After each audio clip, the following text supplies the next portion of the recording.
Every business knows that true success comes from strong connections built and established over time. Whether it's a connection between you and your business partners or your company and your consumers. At Eastern Communications, we believe in a strong and personal connection. In prioritizing both our high-tech and our high-touch solutions, we bring back the human connection in the ever-expanding industry of information and communications technology. In doing so, we've amassed a wide array of various solutions designed to not only improve our clients' businesses, but to also create seamless experiences for their own customers. This is why customized solutions and strong connections matter so much to us. Keep your company files safe and secure through data centers and cloud services that allow easy access for your employees and are scalable to match the needs of your business. We understand just how important proper collaboration and communication are to the success of a business, which is why we can offer your company the proper tools needed to enhance collaboration efficiency, all while maintaining an agile and flexible network that is scalable to the size of your company. These collaboration tools are key to developing your business's continuity and are easily accessible at any time and from any device, all while maintaining the security your company needs. Speaking of security, no matter what stage of a cyber attack you are in, Eastern Communications will always ensure that your company is prepared with the help of the Cyber Defense Suite. From before the attack happens, during the time it's in progress, and even after it begins to damage systems and steal information, Eastern Communications is equipped with products and services for every phase. Eastern also provides relevant managed services that suit your company's needs. That way, you can better focus on running your business and leave the technical aspect up to us. Of course, every business needs reliable connectivity in order to maintain its day-to-day processes. Our world-class data services ensure the smoothest flow of data and information for your company. Together, we can help you create personalized networks that are well-suited for your company's specific needs, containing all of the benefits with none of the hassle. If it's internet you need, Eastern Communications Internet Services can provide your company with fast connections and high bandwidth availabilities. This way, you have access to flexible speeds and stronger connections to the internet. Lastly, we want to help you establish your own strong connections with your company's partners and customers. Eastern's voice services offers seamless solutions for your customer service needs and easily connects you to your customers. These are only some of the many solutions and services that Eastern Communications has established over the years for our many partners. And while we still have a long way to go, you can be sure that Eastern Communications will continue to be your partner and take you from where you are now to where you want to go. Together, we can all finish strong for our tomorrow.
Every business knows that true success comes from strong connections built and established over time. Whether it's a connection between you and your business partners or your company and your consumers. At Eastern Communications, we believe in a strong and personal connection. In prioritizing both our high-tech and our high-touch solutions, we bring back the human connection in the ever-expanding industry of information and communications technology. In doing so, we've amassed a wide array of various solutions designed to not only improve our clients' businesses, but to also create seamless experiences for their own customers. This is why customized solutions and strong connections matter so much to us. Keep your company files safe and secure through data centers and cloud services that allow easy access for your employees and are scalable to match the needs of your business.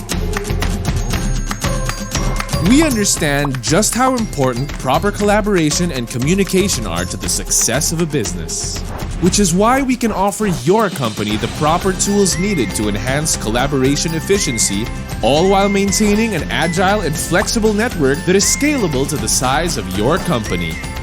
These collaboration tools are key to developing your business's continuity and are easily accessible at any time and from any device, all while maintaining the security your company needs.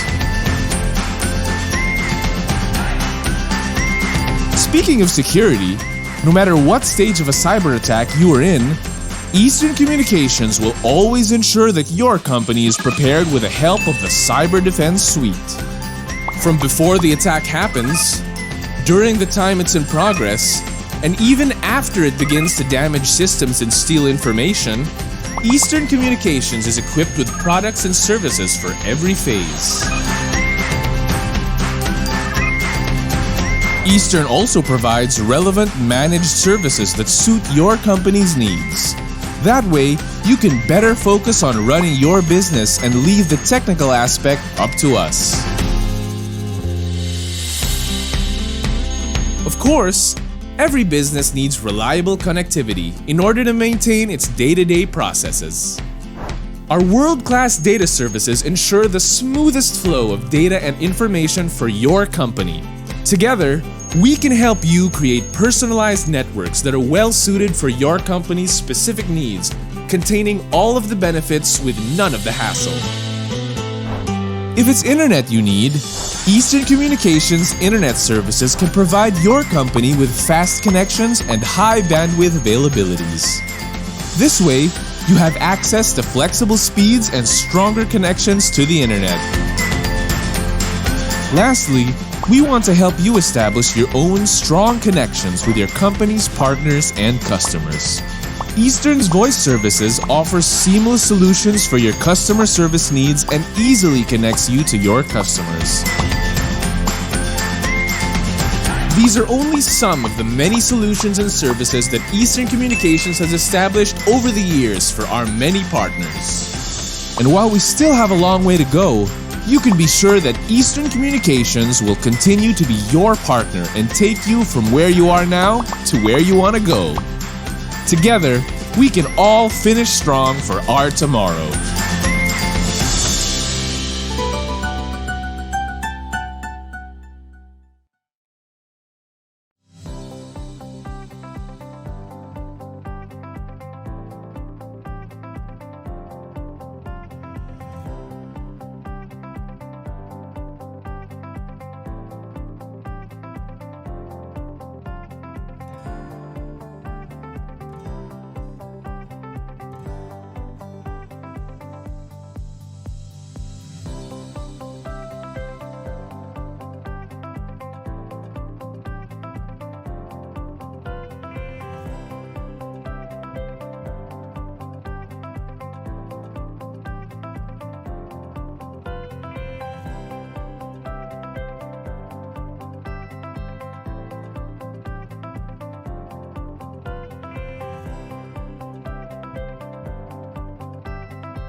Welcome, ladies and gentlemen.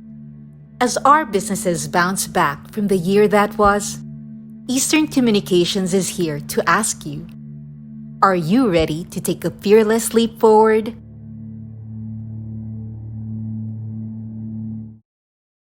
The past year was difficult for our country, its people, and the businesses we've built to keep ourselves afloat. Even now, local enterprises all over the country are still struggling to bounce back and recover what they've lost while still dealing with the ever-present challenges caused by the pandemic's persistence. Challenges like acquiring new clients, meeting the needs of their current customer base, holding physical meetings, communicating with colleagues in different parts of the country, or even manufacturing, sourcing, and delivering their products and services. The truth is, many businesses are unsure of how to keep up with the digital capabilities of other companies who are able to thrive because they can adapt their brick-and-mortar businesses to online platforms or create e-commerce spaces where they can still offer their services at the tap of a finger or a click of the button. In order to bounce back, it's crucial to transition to the digital space. We need a strong connection to a digital solutions provider that can help us take that fearless step forward. How can we adjust to the now normal? Where can we find the digital lifeline needed to give every business an equal footing in this new era of online spaces and technological solutions? As we continue to fearlessly transform and innovate, we must never lose sight of what makes our connections strong. Let Eastern Communications be that very digital lifeline for your company. In the past and up until today, Eastern's strong connections have been helping bridge the gap and empower businesses to upgrade their services in order to better serve their clients' evolving needs. Through our wide variety of high-tech products and solutions, your company can also adapt to the now normal. Which is why, during this difficult time, we want to remind you that you aren't alone. Together with Eastern Communications, let us open new doors and create wider avenues in the digital space. Together, we can all innovate and improve in order to fearlessly move forward and stride strong into a new digital frontier.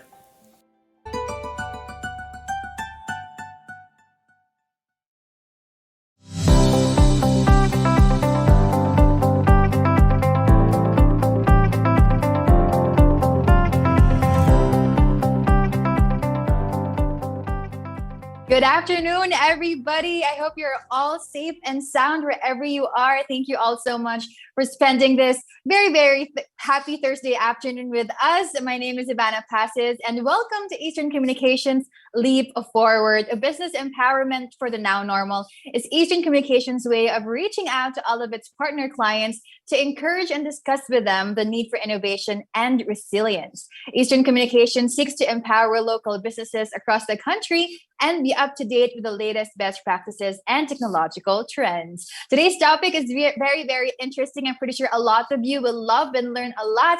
We'll be talking about building your digital brand persona. All right. And we have two brilliant speakers for today, ready to discuss this amazing topic with all of you. I hope you're all as excited as I am. But before that, please make sure to take down some notes and send in your questions for our very exciting live Q&A later on right there in our comments section below. And also stay tuned for our digital raffle segments happening all throughout the program. So watch out for that.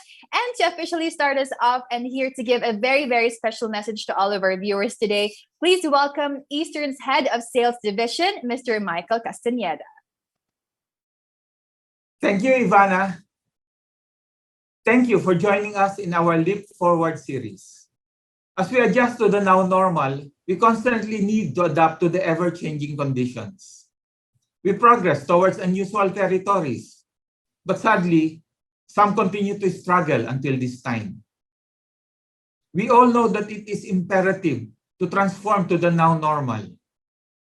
Business needs have evolved, requiring new and updated tools. Digital transformation has become an integral part of our now normal in business. It is critical to know the right tools, have the correct mindset to employ the accurate strategies to keep thriving, regain what we've lost, and compete in these exciting times. Alongside this, the call to take businesses online or keep a phygital business presence becomes the norm of emerging businesses throughout the country. For some, a good starting point may seem as simple as creating a Facebook account or an IG page for your business. But the challenge lies in how to best present your business and engage customers online to define and maintain your business credibility and reliability. Eastern is striding forward to empower businesses and their teams with the aid of digital solutions to ensure that we all adapt to digitalization seamlessly and push on to recovery. The Live Forward series is one way that we are supporting emerging businesses all over the country. We continue to promote timely topics and partner with experts in their field to impart their knowledge, share their experiences, and inspire us all as we face our challenges. So relax, stay with us, and experience Eastern as your strong connection. Thank you. Thank you very much, Mr. Michael Castañeda. And now, let us leap forward to our first speaker of the day. Our guest speaker is an accomplished and well-renowned communications expert. She was previously an associate publisher for the World's Executive Digest in Hong Kong and also the past associate publisher for the Asian Manager here in Manila. Currently, she is the president and founder of the Events and Awards Managers of Asia in Hong Kong, as well as the president, founder, and chairwoman for Team Asia Hamlin Iturralde Corporation. Please welcome to your screens, Ms. Maria Montserrat Iturralde Hamlin. Hi, good afternoon, mga ka-Easterns. And thank you so much, Ivana, for that wonderful introduction. I'm Monette Hamlin. I am the president and founder of Team Asia, an integrated marketing communications firm. And I'm so happy to have been invited by your wonderful host to talk about how you can build your presence online. You know, everything that has happened in this past almost a year and a half, actually, since the global pandemic that has brought almost the whole world to its knees and the economies have been affected. So much has changed.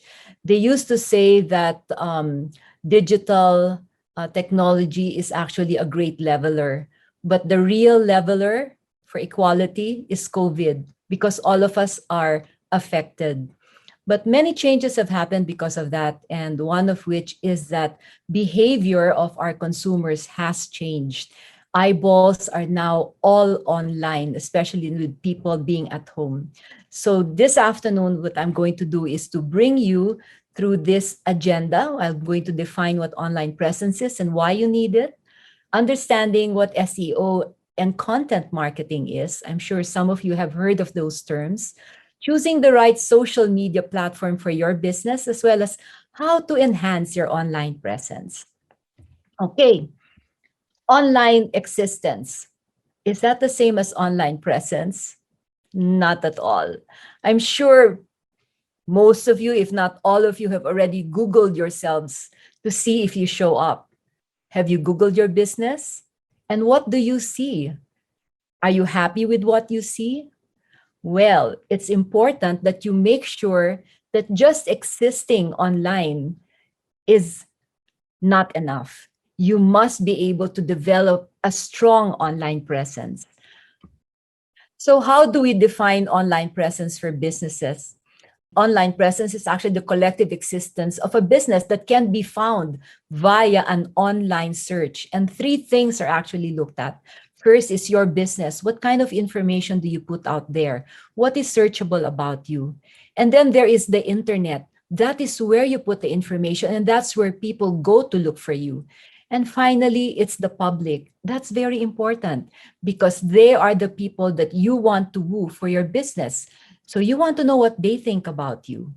Your online presence paints the full picture of your business, and it is tied to three things: visibility, credibility, and reputation. Three things that you want to make sure are top rate.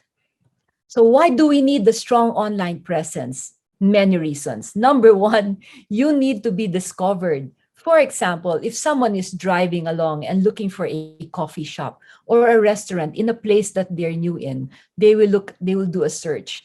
Coffee shops near me. Will you show up? That's a big question. So you need to be discoverable. Next, you need to be seen as a legitimate business. Any information that's out there gives more legitimacy to your business because you exist. And the fact that it is there, it instills trust in the person looking for your business. It also serves as your introduction. So they can scour the internet and see everything that has been written about your business. It's also a great way for marketing your business 24 by 7. Hey, we can't stay awake the whole time, right? But the information that you have out there will speak for your business. Guess what? It saves money as well. And why does it save money? Because when you're online, you can actually see how your marketing strategy is performing. And because analytics are available, you can tweak it right away so that you get the best bang for your budget. You can actually have more conversions, meaning leads can become sales and get into your bottom line. Plus, if you have a strong online presence, well, you're going to earn the trust of that big guy up there called Google. So you need to be able to perfect your buyer journey. What do we mean by this? When we perfect our buyer journey, actually, our consumers have many different devices. For example, if they want to buy a dress, about 65% will start on a smartphone and continue buying on a PC laptop because they'll probably want to look at the details of what's available. About 4% will continue on a tablet.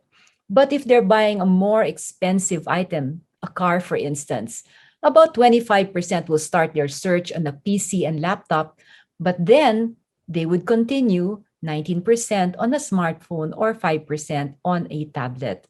Similarly, if they want to play games, they'll probably start on a tablet, and when they get home to get that full experience, they'll go and continue on the PC or laptop. So we need to understand this, that our consumers are using many different kinds of devices.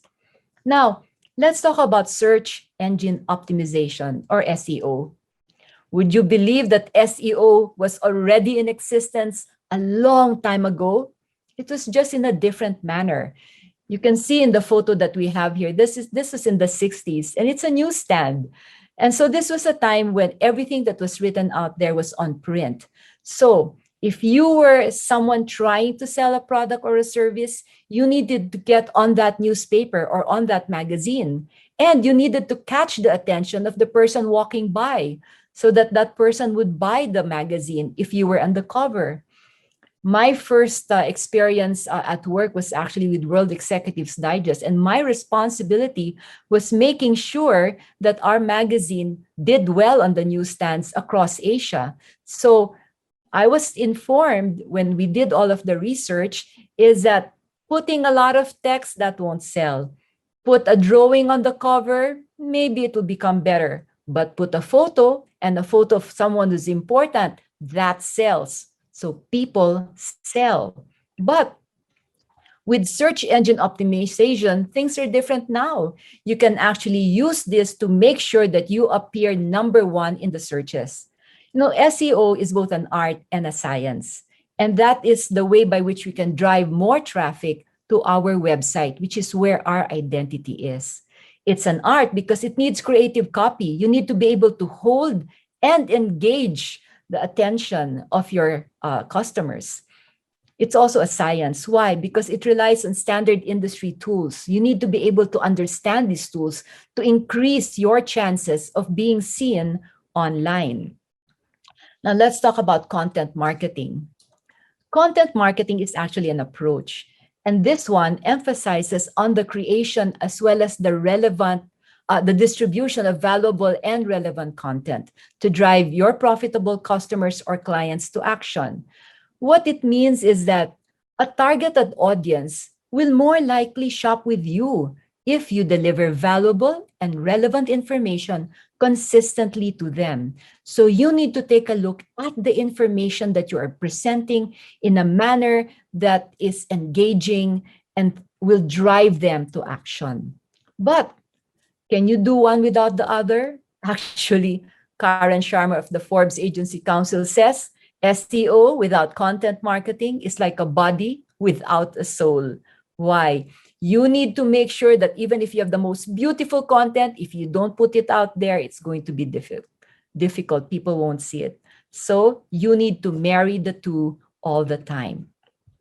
So let's start with the identity of your business. I wonder how many of you have websites. If you still don't have one, make sure that you have one. Why? Because that's where people will look for you. You must ensure that in your website you have enough information for the person looking at the website to make a decision about you. Do you know that studies show that 56% of consumers will not even consider doing business with a company if it doesn't have a website?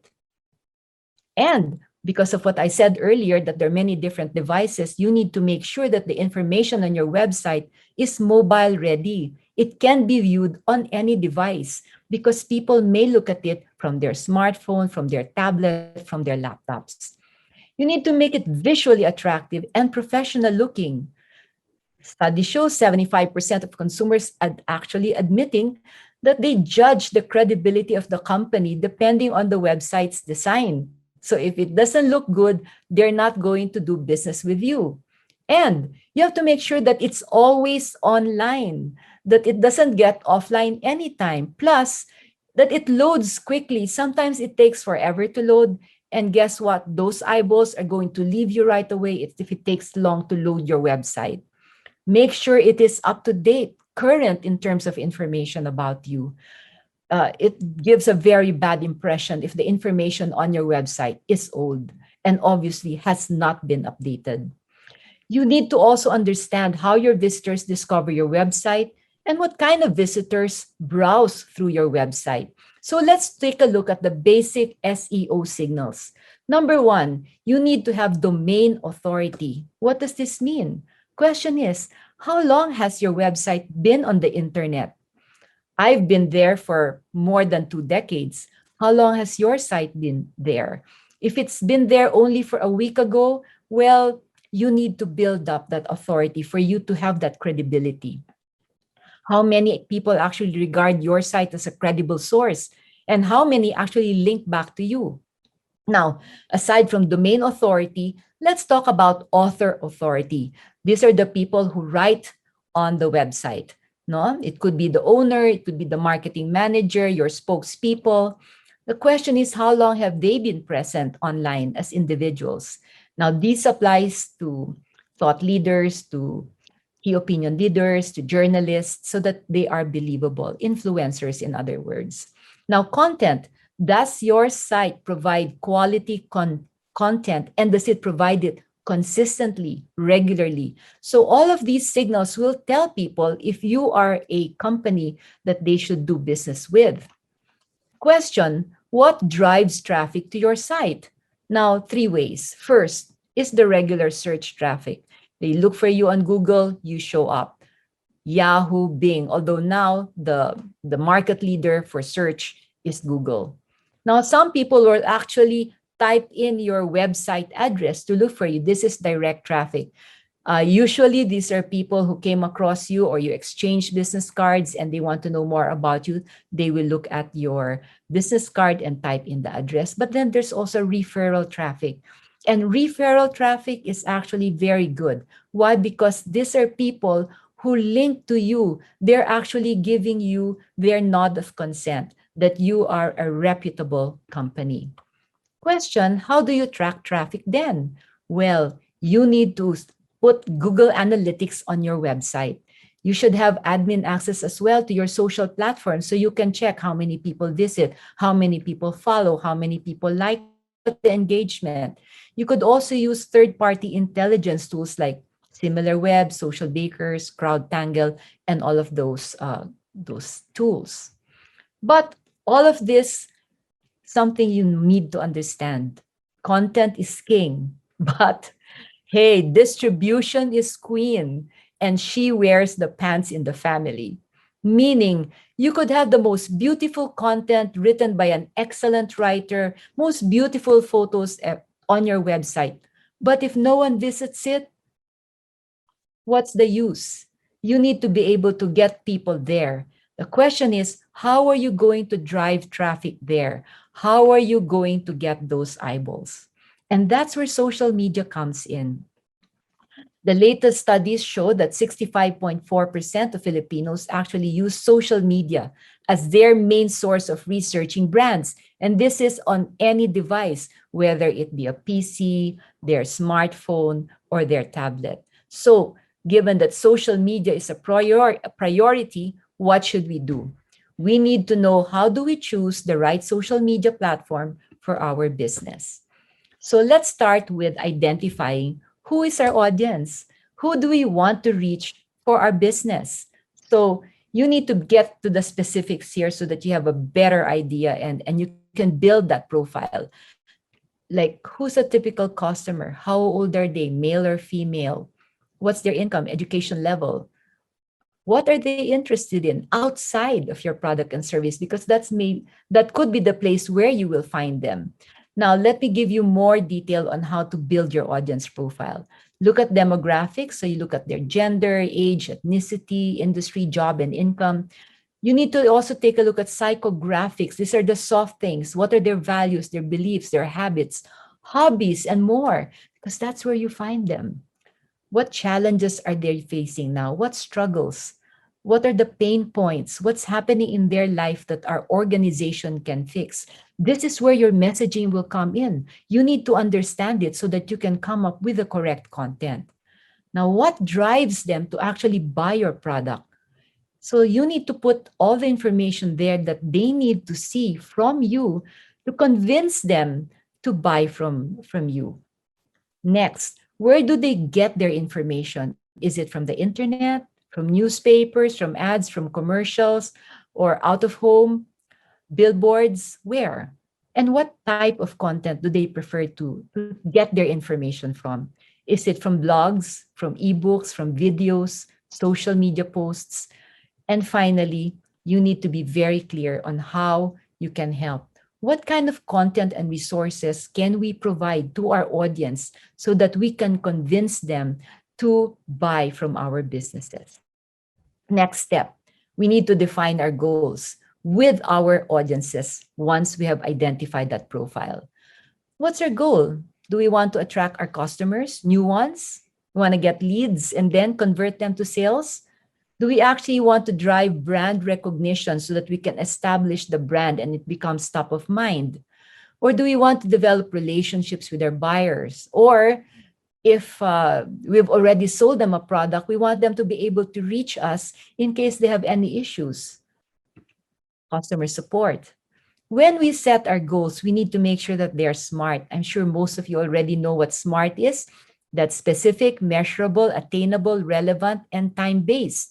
For example, for your content marketing, one goal could be, I want to improve my search engine ranking so that when I'm searched, I'll be on the first page of Google. Or I want to get 1,000 email subscriptions in a month. Or I want to increase sales by 25% for a certain market segment within 2 weeks. So define what are your goals for that particular segment, and then set your KPIs. Could be unique page views, a referral rate, the number of downloads, net revenue, even conversion rates. And finally, you need to find your audience. Where can we find them? What social media platform are they on? So you need to do this. You need to check the demographics of each user on the various platforms that are available. You need to consider how your audience is on each platform and how they use it. So demographics, engagement, and usage. Another sharing of information, this was as of January 2021 for the Philippines, according to We Are Social. The most used social media platform in the Philippines is YouTube, barely necking out Facebook. And then you have Facebook Messenger, then Instagram at about 73% of those who use social media.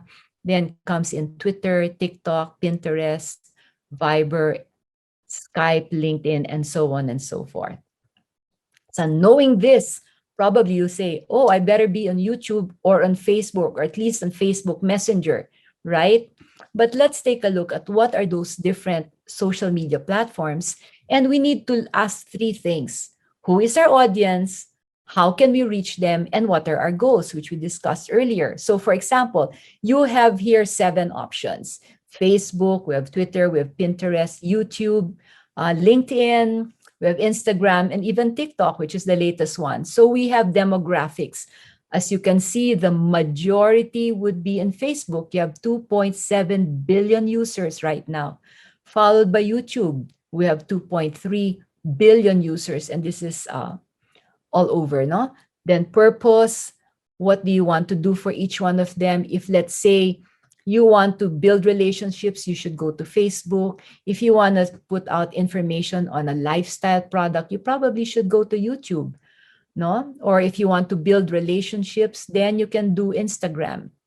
So it gives you this particular slide, which will be shared with you, will provide information on which ones you need to get on in terms of choosing. But let's go individually to each one. Let's do a deep dive.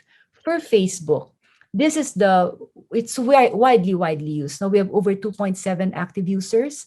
And what's the reason for them being there? They actually want to keep in touch with friends and family. That's how Facebook started. So Facebook is great for building loyalty of an existing customer base and keeping in touch with them regularly. Now, the downside, given so many people on Facebook, it is very hard to reach a new audience. No? So you need to start with those who are already your fans, your close followers. And how do you do that? Well, you start inviting people to like your page so that you can increase your followers. You run ads, target demographic by gender, age, and location. And you can engage your community by liking and regularly commenting on your quality content. Now, please take note, review your privacy options, which ones are public, which ones are private, and make sure that those that you want to be shared are private. Now, ideally, in terms of posting, at least once a day or at least 3 times a week. Now, let's go to Twitter. Twitter is an excellent platform to build awareness for your brand. It uses hashtags, and hashtags organizes conversations around the word or a phrase so that you can easily follow what's hot out there in terms of topic. No? And one thing that you should know is that news outlets, when they're searching for stories, they go to Twitter. So if you're on Twitter, you could be picked up by the news outlets. It's a powerful personal branding tool for startup founders, those of you who are just starting your business right now. Because actually 40% of Twitter users say that they've made a purchase because of an influencer's tweet. So you need to get influencers to tweet about you. 1 to 5 posts a day will increase engagement. You can follow people. This is one way by which you can increase your gain followers. So when you follow people, then the likelihood of them following you is high as well. Pinterest. Now, these are for people who love to do visual things, to scrapbook, save content by pinning photos or videos. I went to Pinterest actually during lockdown because I decided I won't color my hair already and I'll grow it and see who the real me is. But then as the whites started to grow, I wanted to find out from Pinterest, how can I fix my hair so that I will be able to look better during this awkward period? And that's where I went to. Females actually dominate the Pinterest demographic. And most common pins are recipes. So if you're into food, that's where you should go. Style ideas, photographs, or do-it-yourself crafts. Because it's visual, then you need very strong graphics to engage users.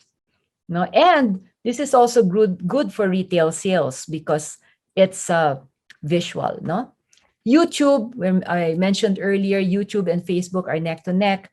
So the reach is much higher, but the nice thing about it is you don't have to be a user to view content. You don't have to be a friend or a follower in Facebook to look at a certain content. So it's one of the biggest search engine platforms, and mostly what's the information out there is how to videos, lifestyle, educational videos, DIYs. Now, what's nice about it, it allows you to upload, to view, to share, even to rate something, and to report and comment on videos and to give your feedback on it.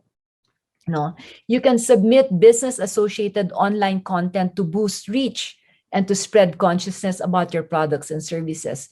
I've seen many businesses come up with a small short video to talk about what they do and to use that as a way to catch and get people in to go to their website. You can create your own private YouTube accounts as well. Now, LinkedIn is really more for a B2B kind of business. And usually these are for older audiences. The focus is quite narrow. It's for people looking for jobs, or you want to hire a person, you want to expand business, or you want to network professionally. If you go to the premium level and you don't know anyone connected to that person, you can actually send in mail to that person and connect that way. No, so it's really good for lead generation. It's I would say it's an absolute must for any professional who's in industry. In LinkedIn, you can create a profile to let people know who you are. Your company profile is important. If you don't have one yet, you should link your company profile to your personal profile. Then they feed off each other. And LinkedIn allows a little more leeway in terms of posting frequency than other social medias. No, at least once a week, try to be there on LinkedIn, but not more than 5 a week. So what you need to be here is consistent in terms of sending out your information. And when you do post articles, make sure that you engage with groups that are already identify with a certain topic. Now, IG or Instagram, this is really mostly for the young. It's a visual platform. It's very fast growing. And this is where you show your expertise using photos, videos, and text captions. It's great for visual businesses like art, food, retail, beauty. My daughter, my second daughter, when she decided to come up with the swimsuit line, that's what she did. She went on Instagram and she created her brand. No, it's useful for generating leads because the reach is wider. There's less noise in it, and you can actually blend your personal as well as your business life in one. Use hashtags for Instagram, but don't overuse it. Maybe you can have maximum 12, but try to be around the 5 area. Now, like and comment on people's content, and this way they now look at you and then they follow you, and that's how you can increase your following on Instagram. Latest is TikTok. This is the latest craze, and these are short form videos, actually 15-second videos, and it's best for those that are visual based. Again, like art, food, retail, beauty, some service industries. I have a friend who does tattooing for eyebrows, and she uses TikTok for this. It's a very young demographic, 18 to 24 years old, so Gen Z, but it's good for building awareness. Now that you know all of those social media platforms and you've decided which ones, let me give you some tips on how to enhance your online presence. So keywords must be used consistently to be found in social media searches. So you need to determine what are the keywords that you want. For example, for Team Asia, we take a look at events, next level experiences, NLE. So IME, integrated marketing experiences, integrated marketing communications. So if we use the same words, taglines, and proprietary phrases in everything that we write in our social media searches, then we are going to be found much easier. Use a branded hashtag that only you are using. So that way, everything goes to you.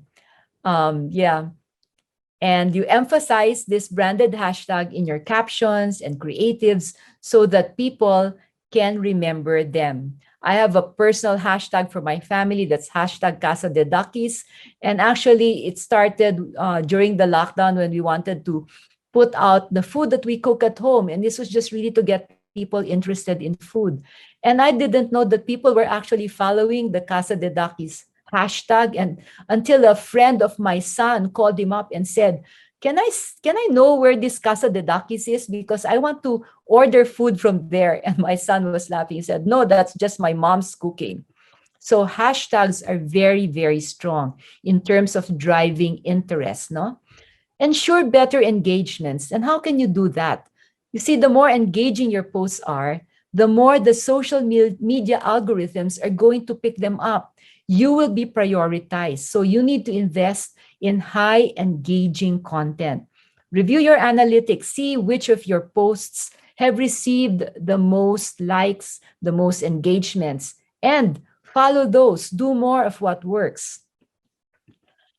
Use groups to maximize your reach. There are so many groups out there, especially on Facebook and on LinkedIn.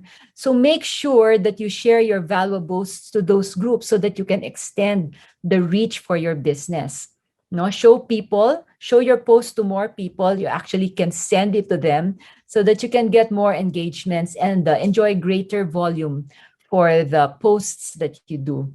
But it's important, please review before you post on the group what their guidelines are, especially for spam filtering. You don't want to be identified as a spammer and then to be blocked, no?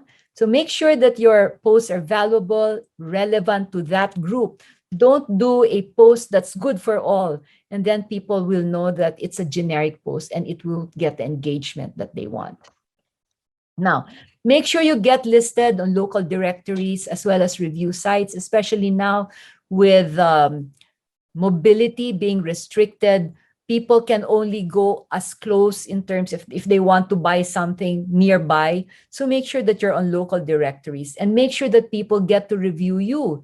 For instance, if you were in tourism, then you want to be on Tripzilla, for instance, no? So people see what's available out there. So make sure that your NAP, what's that? That's your name, your address, and your phone number are always current, and that you put it in the same way across all of your different sites, now all of your different social media platforms. If you've changed address and forgot to change one, then that is going to give rise to confusion and people cannot find you. And when they see conflicting information on the internet, then your credibility is affected, no? Also, if it's a review site, then you can actually manage your reviews so that you can make sure, or you can even contest if somebody gives you a bad review. Good business on your website, no? Now, make your site visible with SEO. So there are two ways by which you can make your site visible. It's either through organic search rankings or through paid advertising. When we say organic search rankings, that's SEO. So make sure that this is a priority. Use those keywords that we talked about. And once you know what those are, use them repeatedly, but not unnaturally. What do we mean by this? Make sure that there's a flow, that it's natural when you write, that the keywords flow in. No? Always write with your reader in mind. What does your audience want to hear from you? That's how you respond to them. Now, make sure you follow best practices. It should be quality, keyword targeted content, and good English, by the way, if you're you're writing it in English. Make sure your images are optimized and you're able to build links. Next, you can also grow visibility much faster than SEO through paid ads. Now, for this one, you can use your marketing budget with paid ads, and you can actually target who you want, who are the people that you want those ads to reach, no? So you can take a look at age or demographic and so on. Paid ads actually bring fast results. And the nice thing about it is not as expensive as traditional advertising on television or radio or even print. You know, for as little as maybe $100, 5,000 pesos, you can actually put a budget for your day. And if you have, let's say, for a month, you just multiply that by 30 and that's your budget. So this one will enable you to market across platforms with simple integration methods. Now, business blogs. Now, business blogs are actually very helpful because they allow you to use more of your keywords. If you look at your website, no, the homepage, what it's about, the pricing and products and all of that, the contact information, those are very limited spaces for optimizing your keywords.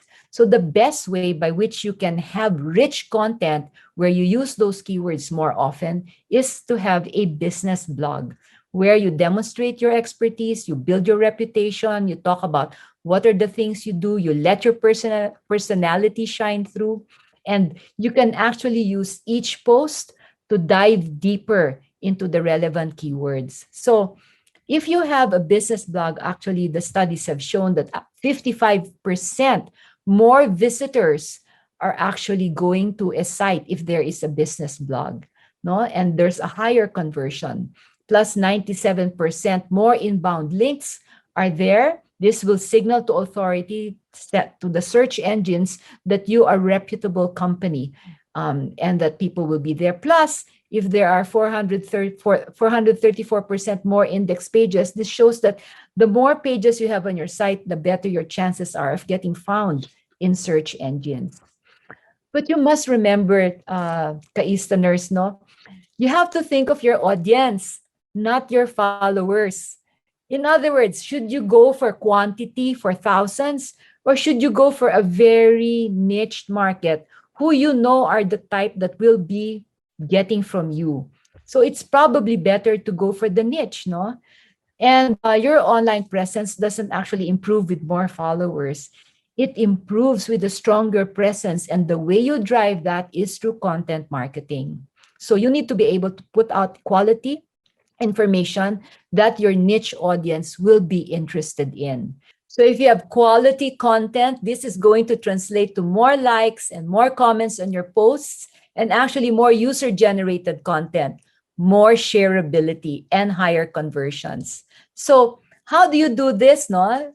You might ask, use emotions when posting to increase shareability. But I'm a business. Why do I need to put emotions into what I post? Well, emotion works, you know. Posts with a higher emotional value actually get more shares. If you will take a look at the image on the right, it shows that with more emotion, you can have up to even 1,000 shares, no? This is your average emotional value score. You see, when your followers feel something, when they consume your content, are they happy, or are they upset, or did this concern them? They're more likely to share it. So use emotional words and phrases in your captions. You can put emojis, the smiley, the laugh, or you can use statistics. Statistics actually are very good in terms of compelling people to like and share. Images as well, evocative images that stir the soul, that stir the emotions. That is what makes people interested. But you also need to make sure that you populate everything that is required, all the information, meticulously across all your social media channels. No, include your popular words, keywords all the time in your profiles and posts. Use the same hashtags across your different platforms. And also, you should have this information on the right be shown completely. So your contact information, your website should be there, the categories for the posts that you make, the hours that you're open is actually very important, a description of your business, your photos, and make sure they are updated, your menus and offerings, and even for restaurants, the bookings, the reservation options, or even the payment options. So as long as you provide enough information for your audience, this allows them to make a decision faster. Then for Facebook, I'd like to give you some tips on how to make your posts stand out. Number one, target your fans, not your followers, and follow the KISS method, meaning keep it short, simple, and sweet. No more than 40 characters. Whew, that's very short. Do the word count. You'll probably see that it's less than the second sentence. Add visually appealing images because Facebook is very visual. and add an engaging caption, one that catches attention, and then put a link to the relevant page on your website or your FB page because you want to drive the business there. So sayang lang your post if you make it very interesting, but there's no link. It doesn't go to where you get to make the sale. Start a conversation with your fans. How do you do this? Ask them a question. Put out a poll. Pose a question that's going to make them think. Use social tagging. If you think that these people will be interested in what you've just posted, tag them. It will show on their FBs as well. Then ask for likes. No, the more likes you get, the higher the engagement. You can actually boost your post. So here you have to pay attention. Use hashtags. Always put CTAs. Those are calls to action so that people will act on it. And also do some research, guys. When is your audience on FB? Is it at night? Is it during the day? So that when you post, you have the best timing. Now, I'm sure you've heard about algorithms and say, what's that? Actually, that's the science by which Facebook ensures that the information that comes out in your newsfeed is what they like. And what's that? Well, between friends and pages, Facebook is always going to prioritize people over pages. So that's what's going to come out first. Next question, should I put a video? Should I put a photo? Or should I write a long wall of text to explain what my product is? Depends on your purpose, but let me tell you this, video right now is king. So just, take out your smartphone and do a quick video about what you're doing right now for your business. And I'm sure it's going to get a lot more attention than a wall of text. Now, what kind of engagement? Facebook looks at how many likes, how many comments, and how many shares. So the more people who like, who comment, and who share on your post, the more your post is going to appear, the more your business is going to be visible. So make this a priority to always get that kind of engagement. And I want to just end this part by giving you a better understanding, of what are those psychological triggers that make people like and share the content on Facebook. So 4 things. Number 1, people want to look good. That's natural, diba? So everyone wants to look good. So they even have apps right now that can actually fix your image so that you look with better. You have flawless skin and all of that. So if a person has posted something, make sure that you comment and you compliment that person. Now, once you compliment that person will want to go back to you and say thank you. There, you've already increased the engagement. Another way that you can do this is throw statistics or little known facts. People want to look good. Now, when we say people want to look good, what would make them look good? No? You see, before someone will share something that they have seen on Facebook, they're first going to think, let me see, will this increase my social currency? Will it make me look better? The better that it does, the more likely it's going to get shared. So when you post, make sure that it will help people when they reshare that, make them look good. Providing statistics will show people that when they share that they're in the know, that they have good information that will help other people. No? Little known facts, same thing. Another thing about people is people want to support people as well as causes that they care about. So it's natural in people to want to help some other person. No? So if it's an advocacy that you're interested in, that you're more likely to like that, to share that. For example, I am currently the chairwoman of the Women's Business Council. So anything that's on women empowerment, gender equality, I like it. And I post it and I share it. And this way, it increases both my reputation as a woman leader, but I also share it across, for example, the Women's Business Council website, the Women's Business Council YouTube, the Women's Business Council Facebook. Next, The reason Facebook was put up from the very beginning is people want to stay connected with friends and family. So anything that makes them keep connected, be parts of groups that they want to be in, then that's the way to post. Make sure that you post in those groups. And finally, people instinctively want to help others out. Very recently, we had the community pantries. So it's just one person who posted the community pantry that she put up to help those who could not get food during the lockdown. And guess what? It's became viral. It started a great movement. When you write, just quick reminder, always write in a positive note. So, just to end this, I'd like to end it by saying that content is fire, but social media is the gasoline that will ignite that content. And so make sure that you have fantastic content, complete content, updated content, regular content that is relevant to all your audience, and make sure that it's out there on the social media platforms that will reach the audiences that you've identified. And with that, I'd like to thank everyone. Thank you mga ka-Eastern for listening to me this afternoon.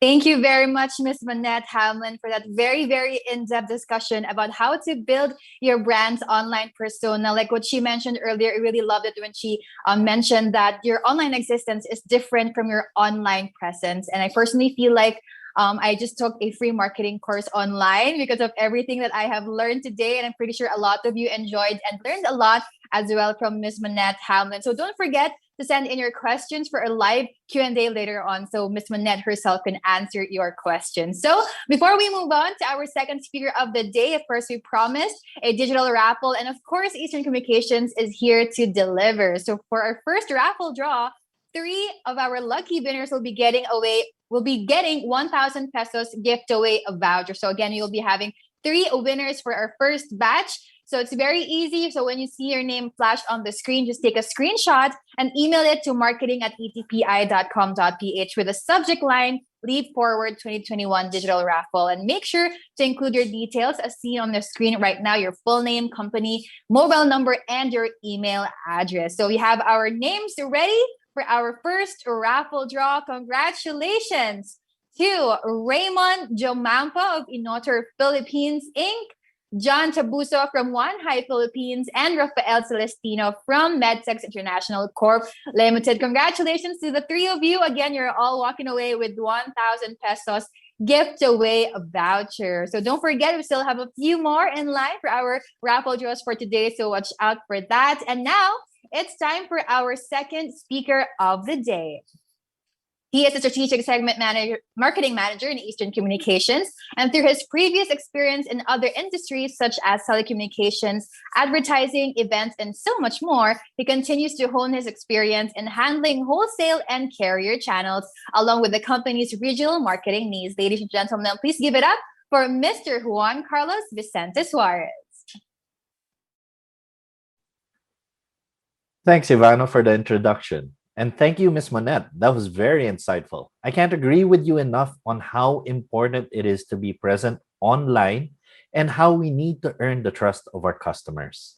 So in tangent with that, I want to talk to you about cybersecurity and how you need to be defending your brand using cybersecurity in the now normal.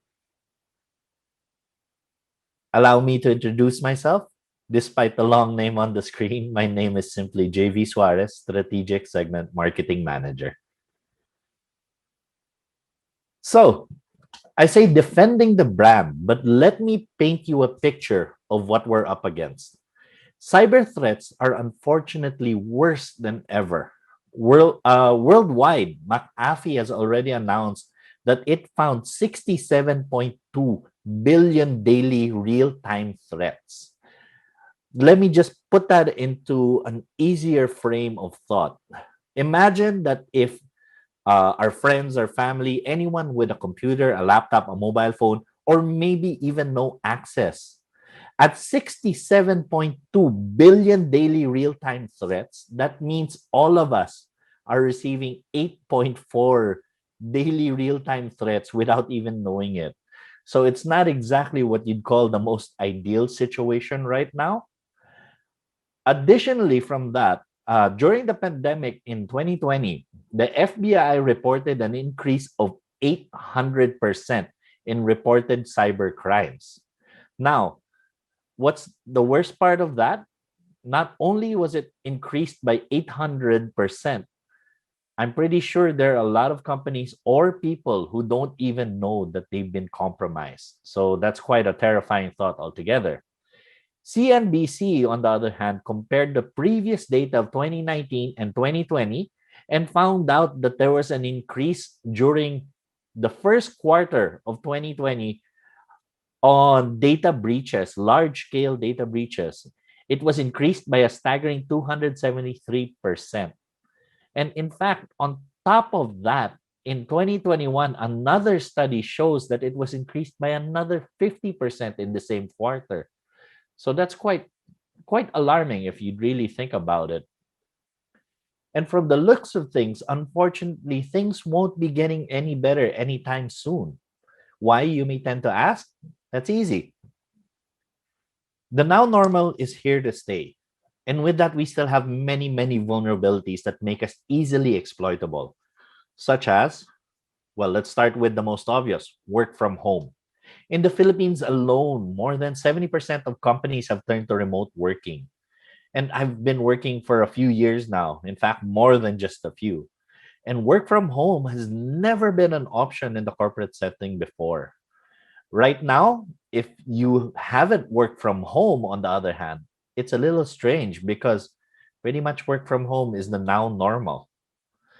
What else can we look at? What about e-learning? Looking at another industry that has affected millions, the education industry. More than 28 million students were affected by this virus. All of them were pushed to focus on e-learning or distance learning or whatever you'd like to call it. And in fact, now many of the schools are still practicing the no vaccine, no face-to-face learning. Even then, I'm sure a lot of schools are still figuring it out. In a perfect world, I'd love to say that kids are safe from these cyber criminals. Unfortunately, a lot of them are still targeted. And not only them, but even the teachers who have so much on their plates. They're they're already working more than ever before, but cyber criminals are targeting them in order to get the data that they have about each student, maybe the families, and maybe even more. Now, of course, it isn't as simple as just those industries. There's a lot more. And of course, we want to touch on e-banking or online finance. I'm sure a lot of us have appreciated that during the lockdowns, the GCQs, the ECQs, or whatever. E-banking has been pretty much a very handy tool that's been given to us. However, even though most of us are working from home, unfortunately, so are the cyber criminals. They are finding ways to get into your account and to siphon your money into their own accounts. So we need to be even more careful than ever because a lot of the challenges of, say, fraud and such, convincing your bank that it wasn't you who charged that to your credit card, it's quite difficult. Trust me, I've seen it several times firsthand, and it's not easy at all. It's unfortunate to note that a lot of these attacks can happen even without the use of sophisticated software like we see in the movies. More often than not, hackers are depicted by typing in their computer or their laptop really quickly and the very infamous line of, "I'm in." It's always depicted that way. But in truth, there are things like social engineering where all it takes is a call or two with some basic information and they somehow get they get even more information, your login, or even your bank account. That's quite a terrifying thought altogether. Research shows that social engineering increased by 160% in Q1 of 2021 in the Philippines alone. So that makes about 19 million attacks in the first quarter of this year. Wow, that's really disarming if you really think about it. Imagine if that happened to your brand and it was successful. All the hard work you've done will crumble down just as quick as a phone call or an email. Now that we have a greater view of what is happening, the question comes to us now: how much does this really cost? How much does an attack really cost a company? Well, a study by IBM shows that the average data breach usually costs around 3.92 million US dollars. This is roughly about 150 US dollars per record that has been taken by the cyber criminals. And just to identify some of these attacks or to contain the breach, it usually takes about an average of 279 days. Can you imagine that? That's more than two-thirds of a year. The files taken from most companies are stolen and exposed for more than 8 months. How would a client trust you again if it takes you more than half a year to fix a data breach? What would happen to your brand if you allowed this to happen? The study dives in deeper and explains how much data breaches would cost per employee. Estimates for big companies or big enterprises, which is usually about 25,000 employees or more, the breakdown is roughly 204 US dollars per employee. So that comes out to an average of 5.11 million US dollars. For smaller companies, well, at least for the research of IBM, it came up to 500 to 1,000 employees. Per employee that cost a data breach would roughly cost 3,533 US dollars, which comes out to a lower average of 2.65 million US dollars. So I can't even imagine using all that money and losing all that money just because of data breaches. Speaking of data breaches, I just want to reiterate that almost anyone can be a target. In fact, a few years ago, the COMELEC was attacked and 55 million voters' personal data was stolen. The government is not safe from these attacks. What more about the businesses? Research, in fact, shows that SMEs are one of the most attacked sectors. Phishing attacks are more apparent than ever nowadays, and sadly, they are getting more and more sophisticated. This study also showed that 97% of adults could not identify a sophisticated phishing email. Empowered by phishing websites and calls, it is something to be very scared of. Additionally, did you know that the study also found that there are 1.5 million new phishing websites created every month? I mean, wow. I've actually experienced spear phishing before. I posted a car a few years back, and someone approached me saying that they would buy it, but they needed me to pay some things in order to ship it out. Initially, I already had second thoughts of it, but what was amazing was he set it up via PayPal. So, quote and unquote, PayPal sent me an email reminding me to pay the fee. Otherwise, my account would be locked out for non-payment. So I was already starting to think, wait, is this real? Is this actually happening? And luckily for me, they actually made a mistake and sent it to another email address, not my PayPal address. So because of that, I was able to catch them, and I didn't lose any money or send them anything at all. It felt like PayPal was actually contacting me and that the buyer was legitimate, because he even sent some fake passports to make it even more real. The timing was also impeccable. So now that I really think about it, it's terrifying how they knew my PayPal account. And what's also scary is they also knew my other email address despite me not giving it to them. But nowadays, that's pretty much how things work. Let's take a quick look at the anatomy of what phishing is. It can really show you how easy it is to fall for these attacks. So for this one, we see the first step is getting into a phishing website. Some of these are very, very good. They are very well crafted. I've in fact seen one of a bank before. It was very well made. It looked like the original website, in fact. However, what really caught me off guard was there were some that weren't in line. There were a few words that were wrong. So it made me double back to the address, and I immediately knew this is wrong. This is fake. And I immediately closed and pretty much scanned through my computer. Now, Assuming other people didn't notice this and they weren't able to leave and they inputted their credentials into that phishing website, oh gosh, now they have your information. This information is then bundled together in a kit and placed into a website. Then from there, it goes to the cyber criminal. And sadly, if they already have your login information, it's likely they also have your money too. But if it was more than just a financial site, what if it was the database of all your clients? Who knows what they do with that? I also wanted to give a quick look at the cycle of social engineering because unfortunately it happens quite a bit here in the Philippines. It starts off with the investigation leg. First, they find victims or victims in some cases. They study up on you and find out some details. It can be super easy. They could find out just as easy what's your brother's name, what does he do, or maybe what's your boss's name, what does she or he do. It's that easy. In fact, you could probably ask your neighbors and you could immediately find that out. Next, they launch the hook. This is where they reach out to the victim or victims again. This is the initial contact, and they really rattle some people here. Maybe it's a call that someone's been in an accident or something and they need money or somehow, and then somehow that person is you can't seem to reach that person. The next stage is the play.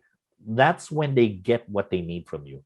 It could be access to your email, it could be an access to your account, it could be money, it could be more information, maybe your database, who knows?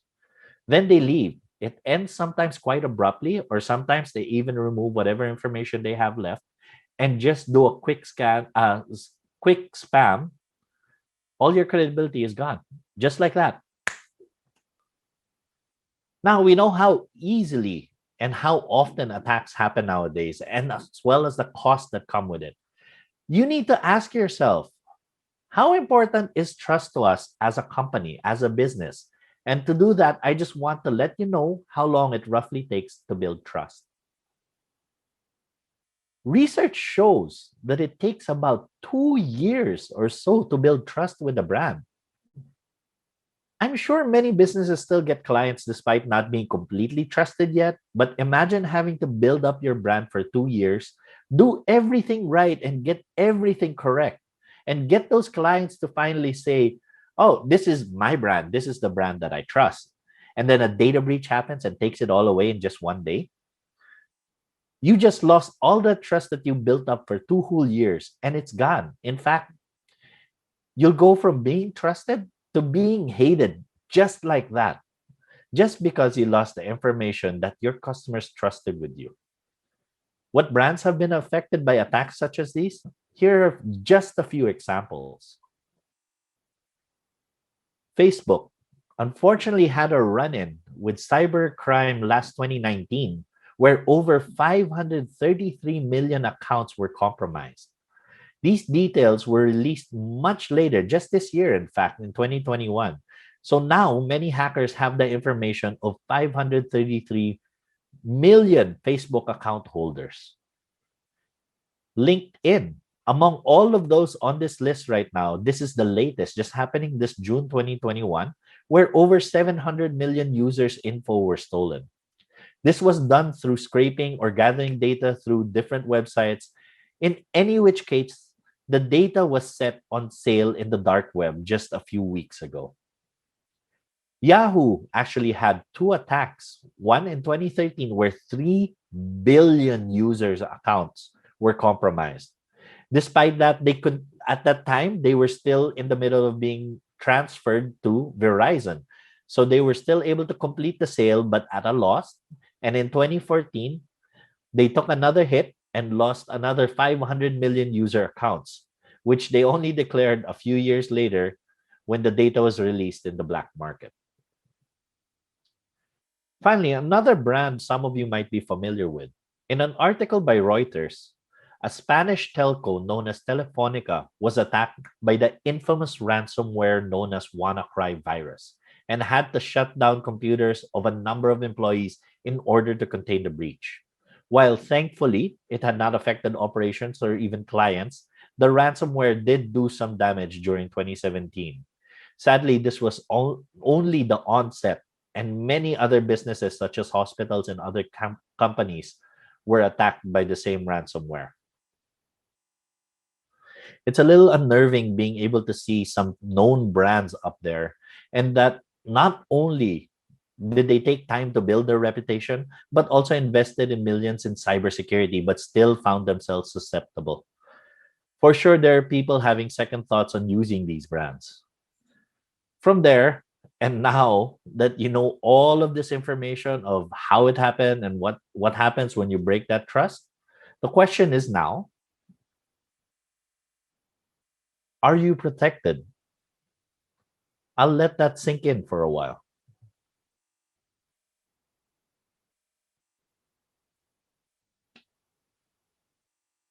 When I think of protection, I somehow end up of thinking about the movie 300.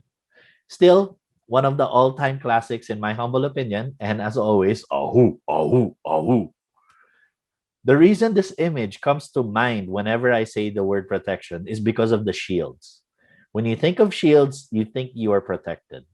But much like this depictment, or what they call a phalanx position, where you are beside another warrior with another shield side by side, I think that's a pretty apt image for cybersecurity altogether.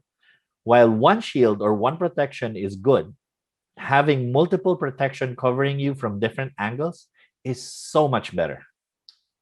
Of course, as an ICT solutions provider, we have many solutions and strategies to help your needs. Now, many of the errors we have seen above can be attributed to human error, unfortunately. Many phishing or social engineering attacks are focused on the person rather than any vulnerabilities. So one of the best defenses is a strong education or keeping your team informed and updated. However, for additional challenges or other ways to block malware, ransomware, and more, having firewalls up and about is a great defense. Virtual private networks also make it more challenging for the attackers to get in. If, say, your company has challenges with DDoS attacks, without a doubt, DDoS protection is a must for you. And should you feel that you still need better improve the protection or see any vulnerabilities, we also offer vulnerability assessment and penetration testing. These are just some of the ways to make sure that you protect your company, you protect your brand, you protect your customer. It is Eastern Communications' drive to always prepare you and your company for these attacks. To end the discussion, I just want to leave you with one quote, something that you can think about when you remember what your brand means to you and your customers. It takes 20 years to build a reputation and a few minutes of cyber incident to ruin it. By Stephanie Napo. Well, this is quite a bit more than the 2 years that was stipulated earlier. It just stresses how important your reputation and your brand really is. So take up the shield and protect yourself, protect your company, and of course, protect your customer. My name is JV Suarez. Thank you and stay safe. Thank you very much, Sir JV Suarez, for that amazing insight about cybersecurity. I'm pretty sure a lot of you also learned a lot from Sir JV himself. And I'm pretty sure also that, Eastern Communications has a lot of solutions to defend yourself or your company or your brand from any cyber crimes happening around us.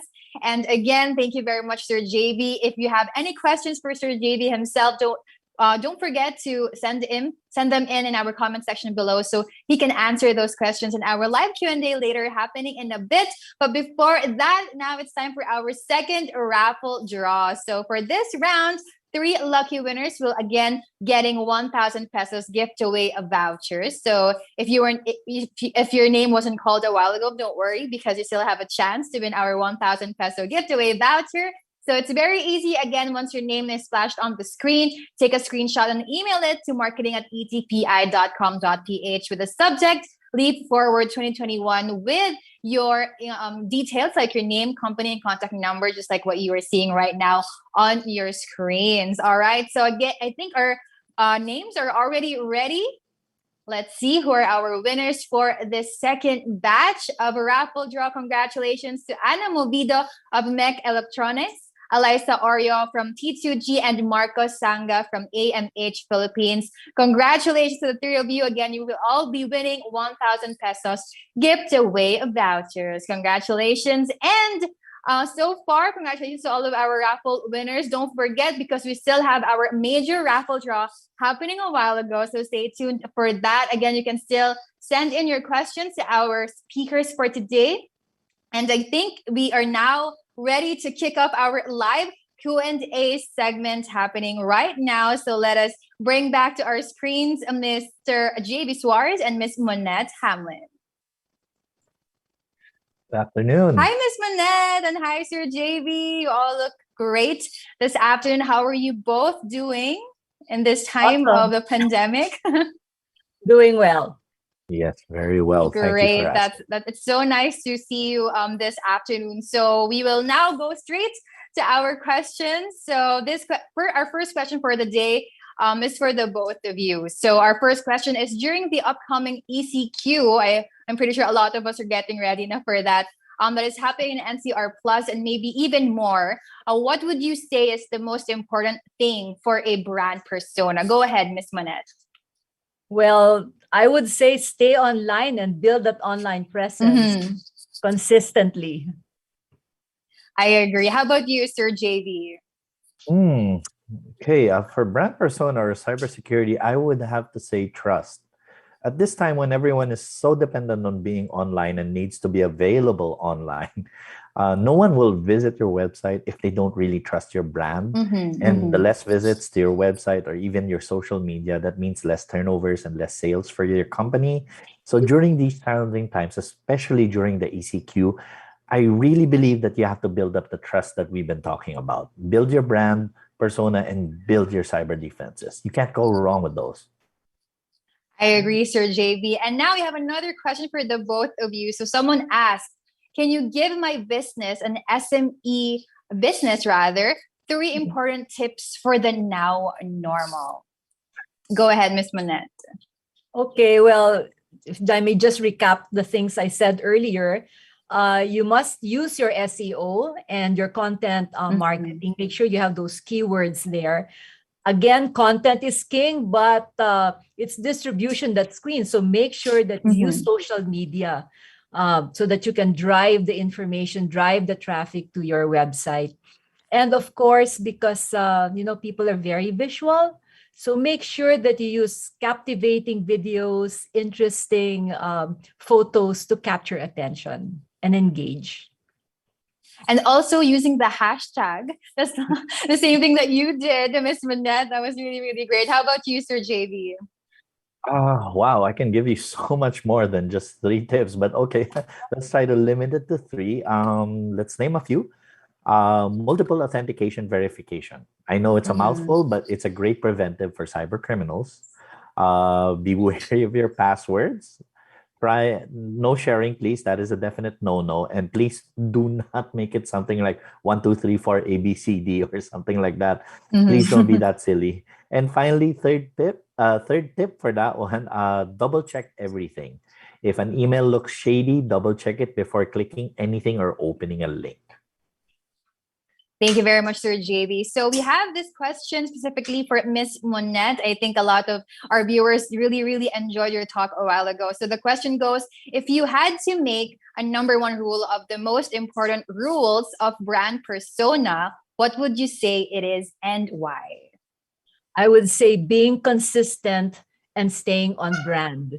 Meaning you need to make sure that your messaging is always the same, your keywords are always the same, but you are also there all the time, regularly posting. Thank you very much, Miss Monette. Next question is for Sir JV naman. I'm pretty sure a lot of people also was shook from the ground when you asked that question, are you protected? Because I myself also had a few thoughts about that. So the question goes, is there an encompassing cybersecurity service that can cover all of my needs? I'm pretty sure this is coming from a business person. Okay, thanks for that question.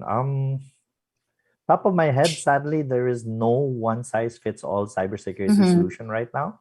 And as wonderful as something like that sounds, it may be something to akin like jack of all trades or sort of program, maybe it's strong in some sections but weak in others, so it's a little dangerous to have one that covers everything. Mm-hmm. Of course, there are so many amazing solutions already available out there, and it's a wide spectrum of cybersecurity features, really. What's amazing is that as time moves forward, there is more and more solutions coming to light. And as an ICT solutions provider, we are working especially hard to make these solutions available to you as soon as possible.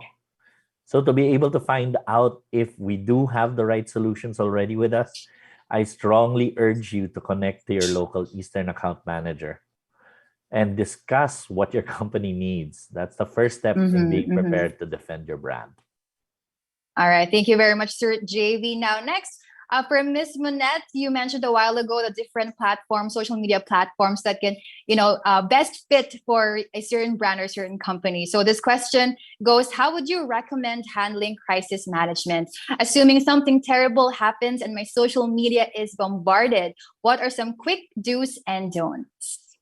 Well, number one is you need to be prepared. You need to look into what's Mm-hmm. happening with your brand. You keep your ear on the ground. If you're always on, then you can see what's happening, right?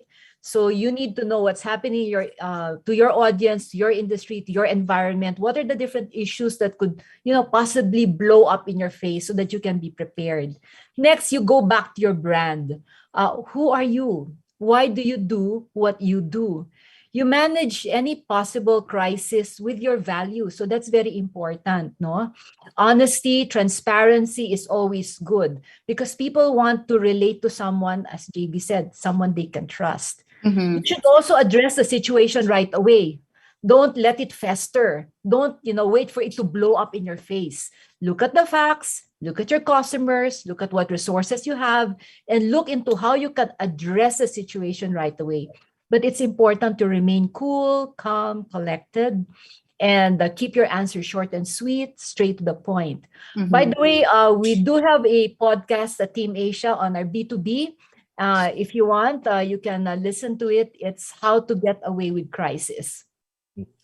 Wow. I am such a big fan of How to Get Away with Murder. So that is very, very interesting, Miss Monette. So our next question for you, Miss Monette, is connected to that.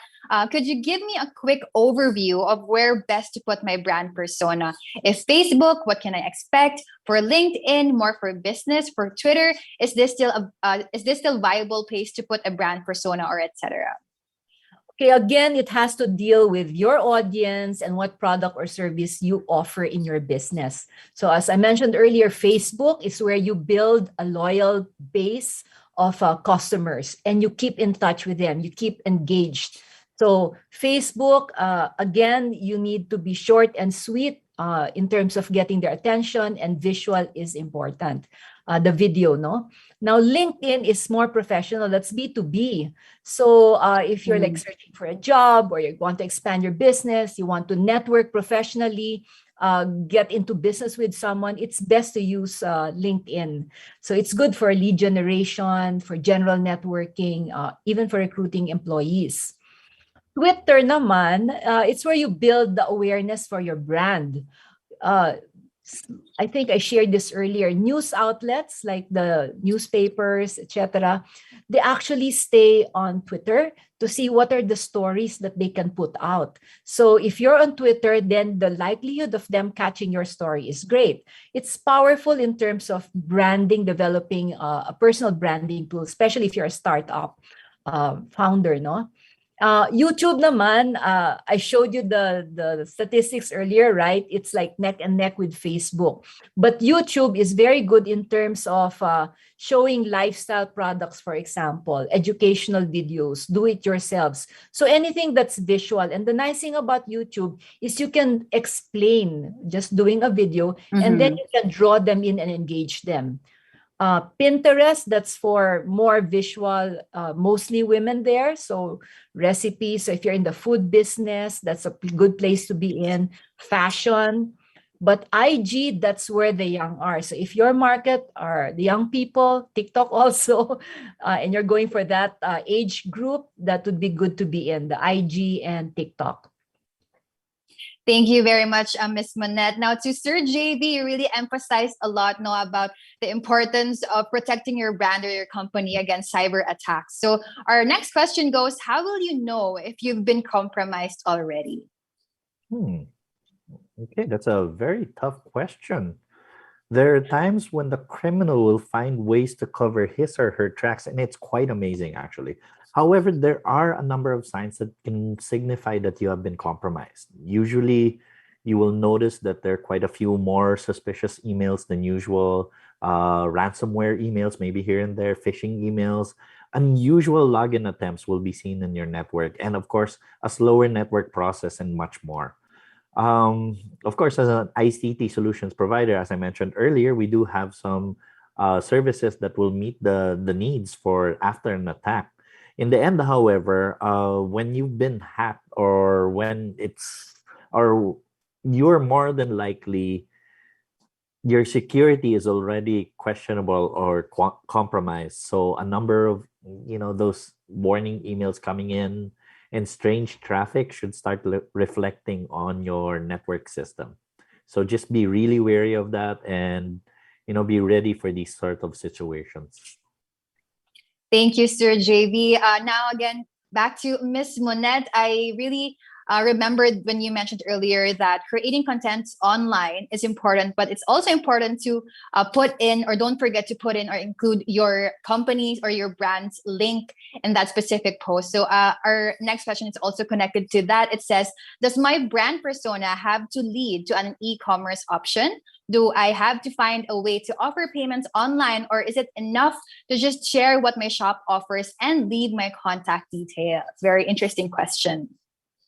Well, as this COVID has actually changed everything into digital, no? So you need to make it very easy for people to get hold of your product or your service, and having an e-commerce option is always best. Money is now exchanged. Fintech is the way to go. Everything's online. You also need to have a call to action to make sure that you get the sale. So I would recommend, if your product is something that you can sell on Lazada, on Shopify, and all of those, go ahead and please do that. Don't make it difficult for your clients to search for you and to find out how to pay, because people, the eyeballs of people, they're very flighty. They go quickly, no, and transfer to another place. So make it as easy as possible.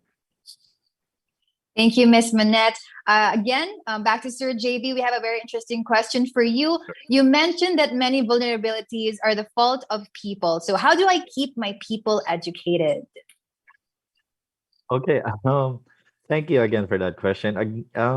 It's pretty different for each business, but sending out information via email, I'm pretty sure this will help a lot of businesses. They need to be informed of possible phishing emails, or ideally, they need to be updated on the protocols that you've set in place to mitigate any of these attacks. They need to know what to do when they receive suspicious emails. This is a must. This is something that they need to report or go through the proper protocols.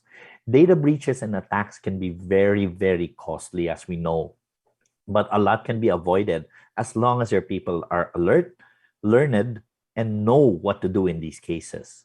For any businesses to grow, you really need to have the people that you can trust to defend your brand. Make sure that your team keeps them informed. Lacking information can result in more vulnerabilities than having a system that hasn't been updated in years. That's so important to remember. Mm-hmm. Thank you, Sir JB. We have our last question for the both of you, but I'll let you go ahead first, Sir JB, because you mentioned something about the data breach, right? So our next question goes, sadly, my company made a mistake based on brand persona, or maybe even had a data breach. So this could also be for them building a brand online. Is there a way I can make it up to my customers? Okay. I'm sorry to hear about that. I know it happens to a lot of companies, but for this case, do your best to contain the breach. I know it may take a lot of time, as we mentioned again earlier, and hopefully you weren't hit something like ransomware where you had to pay for something. Even if you were hit with ransomware, I'm hoping that you have everything backed up and you didn't have to pay the ransom. Whatever it may be, do your best to repair the damage and to make sure the information taken is recovered or discovered what exactly is missing. While in most cases, there's nothing you can do about the information that has already been leaked, the only thing you can do is really apologize. You need to assure your current and future clients that it won't happen again. As mentioned, trust is super hard to build and make time and will take a lot of time given that the trust has been broken. But if you plan to continue your business, you really need to back up and unfortunately move forward. Thank you, Sir JB. How about you, Miss Monette, for the specific question? So, what can they do if they had, committed some mistakes about building their brand persona online? Well, I agree with JV. The trust is something that is so valuable. And so you need to immediately act on it. Don't put your head in the sand and say, oh, I hope it will go away. It's not going to go away. In fact, not doing anything about it will make it even worse and will get them angrier and angrier. If it's just one person, for example, that your brand had hurt, make sure that you connect to that person right away, better offline. No, if you can get hold of a phone number of that person, immediately call and say, I am sorry, and I will make sure this will never happen again. Offer something so that you can regain the trust. No, and also flood the news with positive news so that it will drown out the negative news. And what they want to see here is you build now. You see, brand building is something that takes long. And you don't just lose that in an instant. You can call back all of that good choo-choo, the good vibes, the good brand, the deposits that you've made over the years. And that's when you call it back, right? And show them, I'm here for you.